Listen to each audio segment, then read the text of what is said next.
A caption, white letters on black, Jaunt Riot. A woman stands on a creamstone terrace overlooking the city of Jerusalem. A caption, the Holy Land. Get ready to experience Israel like you've never seen it before. This is the Holy Land in virtual reality. The fair-haired woman wears a white headscarf as she lights a candle at a shrine inside a towering stone church. With the holidays upon us, we'll take you on a journey through the land from which the spirit of the season was born. We begin our tour of the Holy Land in Jerusalem, here at the Church of the Holy Sepulchre. Since the 4th century, the church has been a destination for Christian pilgrims, and it's said to be built on the site where Christ was crucified, buried, and resurrected from the dead. The original church was built by the Roman Emperor Constantine the Great in the year 326. The chapel blazes with golden light. There are several important chapels and altars inside the Holy Sepulchre. This is the altar of the Rock of Calvary, where it is believed Jesus was crucified on the cross. Near the entrance of the church lies the Stone of Anointing, where it's believed Jesus' body was prepared for burial. Pilgrims touch the stone and pray for specific needs in their lives. Often pilgrims place items on the stone to take back to sick relatives in hope of a miracle. More pilgrims wait in a long line outside the entrance to a shrine. Below the church's main rotunda lies the edicle, the shrine where Orthodox Christians believe Jesus was buried and resurrected. The shrine stands alone in the center of the church.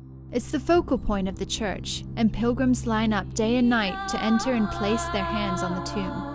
It's surrounded by an arched colonnade and huge stone columns that dwarf the pilgrims. Outside, a rough stone building. Not all branches of Christianity agree on the site of the crucifixion and resurrection of Christ. This is the Garden Tomb, outside the city walls where Protestants believe Christ was crucified and raised from the dead. And not all Christian branches agree on the day of Jesus' conception, or Christmas either. While Western Christians celebrate Christmas on December 25th, Armenian Christians celebrate on January 6th, and the Greek Orthodox celebrate on January 7th. Outside the Church of the Holy Sepulchre are the narrow streets of the Old City. Small shops and stalls sell souvenirs, religious icons and trinkets, and glorious Middle Eastern food. One shop sells leather goods. In another, the woman looks at strings of beads in all colors and sizes. Depending on the quarter of Jerusalem, travelers can find beautiful souvenirs from Christianity, Judaism, and Islam hanging in these local shops. The woman, in headscarf and long skirt, stands outside a building decorated with blue and white mosaic tiles and a gleaming golden dome. Walk down through the city and you will eventually come to one of the most recognized structures in the world. The Dome of the Rock, the most iconic landmark in Jerusalem. The dome itself is covered in 175 pounds of real gold, a gift from King Hussein of Jordan. A long flight of steps leads up to the entrance. The Temple Mount is believed to be the site where the Prophet Muhammad ascended to heaven, and Muslims celebrate the event here, 2 days prior to Christmas.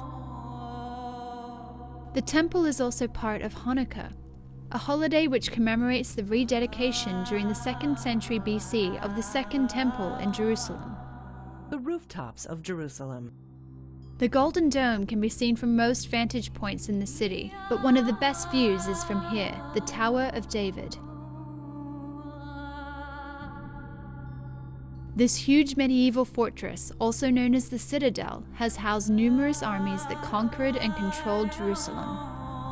Far below her are the ruins of pale stone buildings made by earlier civilizations.